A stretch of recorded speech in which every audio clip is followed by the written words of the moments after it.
Bismillahirrahmanirrahim. Assalamualaikum warahmatullahi wabarakatuh. Alhamdulillahirabbil alamin wassalatu wassalamu ala Rasulillah la haula wala quwata illa billah amma ba'du.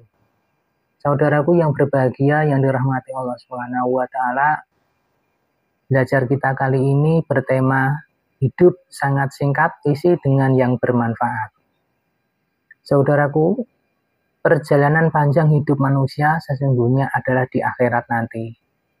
Karenanya sebagai manusia beriman kita wajib mempersiapkan bekal dengan amal kebajikan ketika hidup di dunia. Nabi Shallallahu Alaihi Wasallam bersabda, sebaik-baik manusia adalah yang panjang umurnya dan baik amalannya. Dan sejelek-jelek manusia adalah orang yang panjang umurnya dan jelek amalannya. Hadis riwayat Ahmad, At-Tirmizi, dan Al-Hakim. Dari hadis di atas terdapat pelajaran beberapa penjelasan terkait umur manusia. Pertama, semakin bertambah usia, semakin lemah tangan menggenggam. Karena Allah sedang mendidik kita agar melepaskan cinta dunia. Kedua, semakin bertambah usia, semakin kabur mata kita. Karena Allah sedang mencerahkan mata hati untuk melihat akhirat. Ketiga, semakin bertambah usia, semakin sensitif perasaan kita, karena Allah sedang mengajarkan bahwa pautan hati dengan makhluk senantiasa menghampakan. Namun hati yang berpaut kepada Allah tiada pernah mengecewakan. Keempat, semakin bertambah usia, semakin gugur gigi-gigi kita, karena Allah sedang mengingatkan bahwa suatu hari kita akan gugur ke dalam tanah selamanya.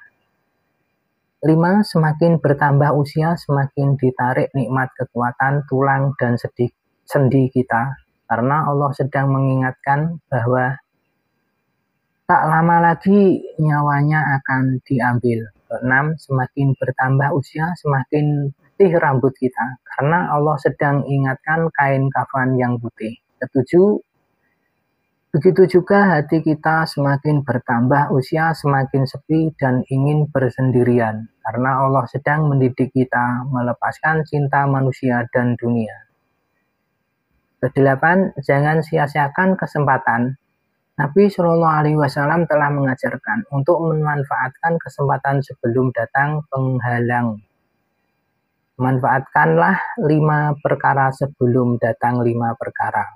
Masa hidupmu sebelum matimu, masa sehatmu sebelum sakitmu, masa senggangmu sebelum masa sibukmu, masa mudamu sebelum tua, dan masa kaya kecukupanmu sebelum fakirmu. Hadis riwayat Al-Hakim. Ayat Al-Quran yang berkaitan dengan hadis tersebut.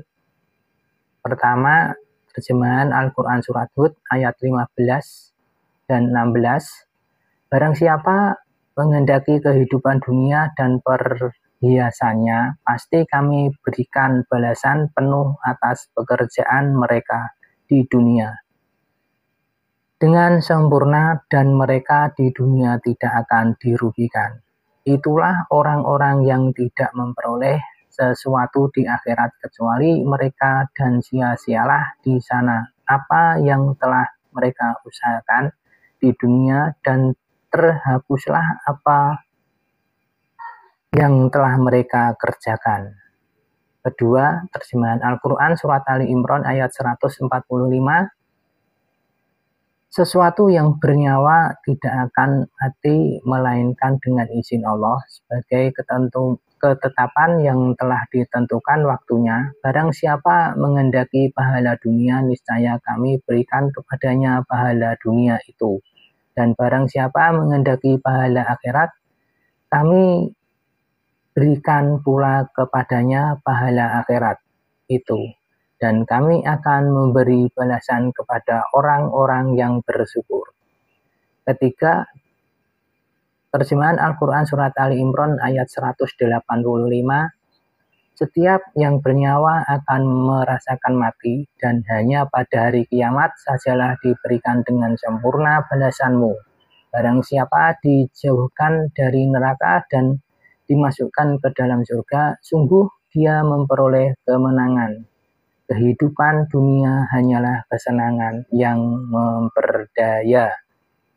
Keempat, terjemahan Al-Quran surat Al-An'am ayat 32. Dan kehidupan dunia ini hanyalah permainan dan sendah gurau. Sedangkan negeri akhirat itu sungguh lebih baik bagi orang-orang yang bertakwa. Tidaklah kamu mengerti. Saudaraku, sebagai doa belajar kita kali ini, ya Allah, jadikanlah sebaik-baik umur kami pada ujungnya, dan jadikan sebaik-baik amal pada akhir hayat kami, dan jadikan sebaik-baik hari kami pada saat kami bertemu denganmu di akhirat, di hari kiamat. Amin ya robbal alamin. Saudaraku yang berbahagia, yang dirahmati Allah Subhanahu wa Ta'ala, itulah tadi belajar kita kali ini. Mudah-mudahan dapat dipahami, dan mari bersama berdakwah tebarkan manfaat. Jadikan media sosialmu sebagai pemberat timbangan amal kebaikan kelak di akhirat. Wassalamualaikum warahmatullahi wabarakatuh.